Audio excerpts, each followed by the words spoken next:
지역 균형 발전은 윤석열 정부의 핵심 국정과제로 꼽히죠. 이를 구체적으로 실현하기 위한 5개년 계획의 청사진이 오늘 발표됐습니다.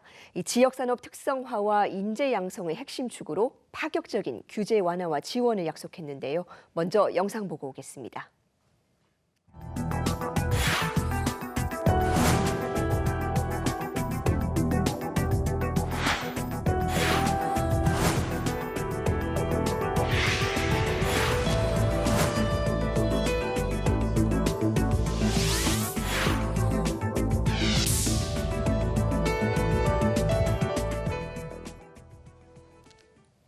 네, 지방시대 종합계획 대통령실 출입기자와 자세히 살펴봅니다. 최영 기자, 오늘 이 제1차 지방시대 종합계획이 발표가 됐습니다. 어떤 내용이 담겨 있습니까? 네, 정부가 지방시대 종합계획을 발표했습니다. 우동기 위원장의 발표 직접 들어보시죠. 지방분권, 교육개혁, 혁신성장, 특화발전, 생활복지의 지방시대 5대 전략을 마련하였습니다. 이러한 전략에 따라 구성된 22대 핵심 과제를 중심으로 각 시도와 부처가 종합계획을 앞으로 실천해 나갈 것입니다. 네, 대통령 직속 지방시대위원회는 윤석열 정부의 지방시대 국정과제를 총괄하는 컨트롤타워입니다. 지난 7월 출범을 했고요. 그동안 추진되던 지방분권과 국가균형발전 이 두 가지 개념을 포괄했다는 데 의미가 있습니다. 발표 내용은 교육발전 특구로 지역 학생들도 높은 질의 교육을 받을 수 있도록 하고 기회발전 특구로 정주 환경을 만든다는 겁니다.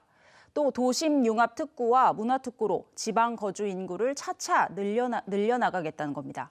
네, 이른바 이 4대 특구로 지방시대를 연다는 건데 특히 교육 부분이 핵심 전략에 포함됐다고요? 네, 맞습니다. 지난 국무회의에서도 윤석열 대통령은 지방시대를 열기 위한 조건 중 하나로 우수한 인재 확보를 꼽았습니다.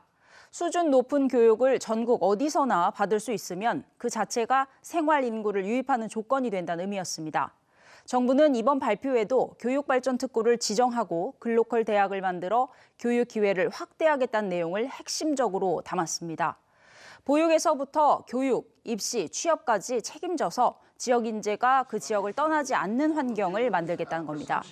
지방에 거주해도 자녀 교육 걱정 없이 차별 없는 수준의 교육을 받도록 하겠다는 의미인데요. 또 교육발전 특구와 글로컬 대학을 통해서 대학과 지역의 동반 성장을 유도하고요. 지방자치와 교육자치 간의 협력도 강화하겠다는 계획입니다. 여기에 더해서 주목할 부분은 지역 고유의 가치를 높이는 산업을 만든다는 건데요. 산업과 과학기술 같은 창조 역량이 있으면 그 역량을 강화시키고요.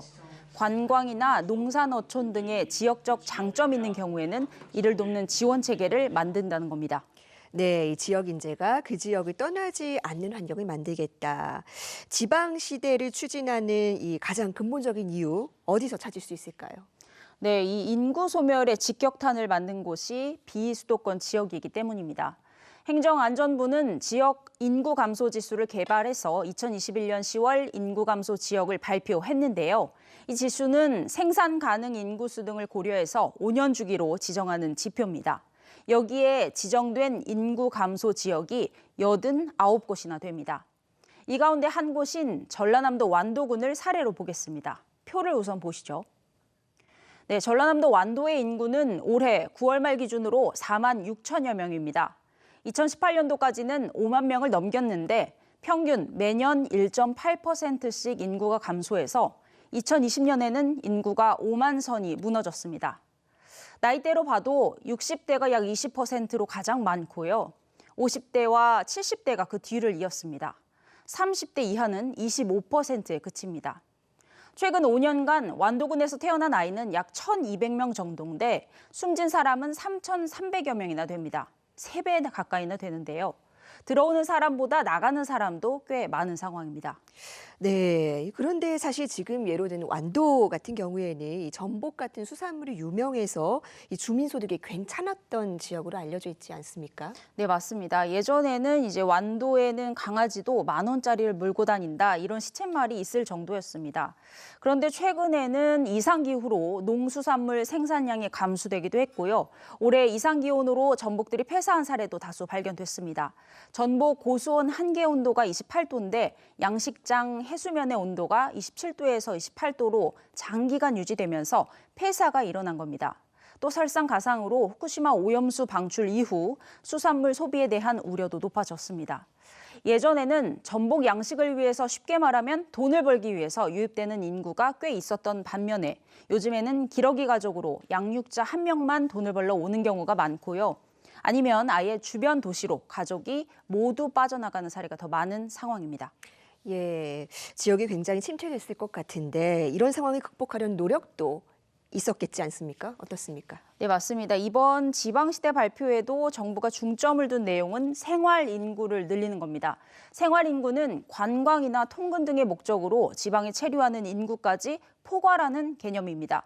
현재 살고 있는 지역 주민들이 빠져나가지 않도록 신경 쓰던 정주 개념보다 훨씬 더 확장된 내용입니다.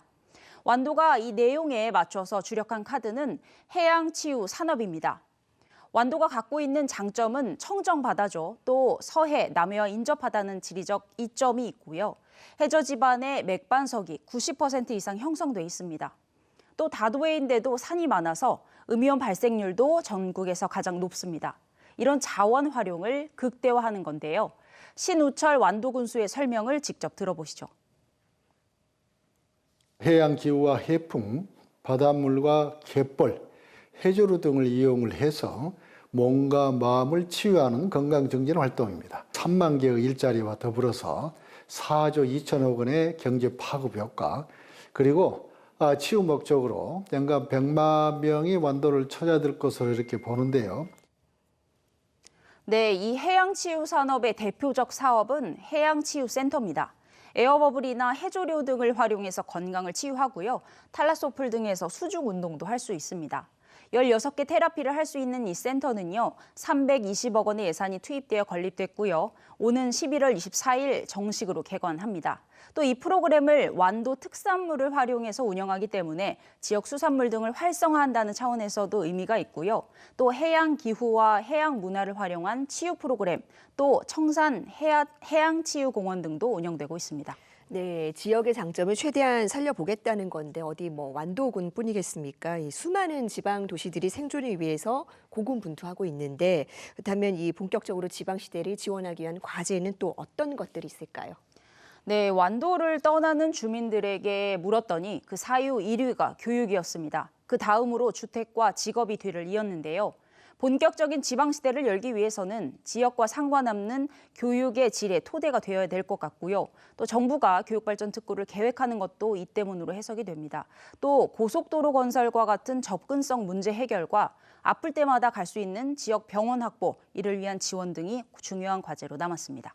네, 결국 교육이 또 핵심적인 키워드로 떠오를 것 같네요. 이 지방의 정주 여건을 확실히 개선할 수 있도록 구체적인 후속 대책이 나오기를 바랍니다. 최희영 기자 수고했습니다.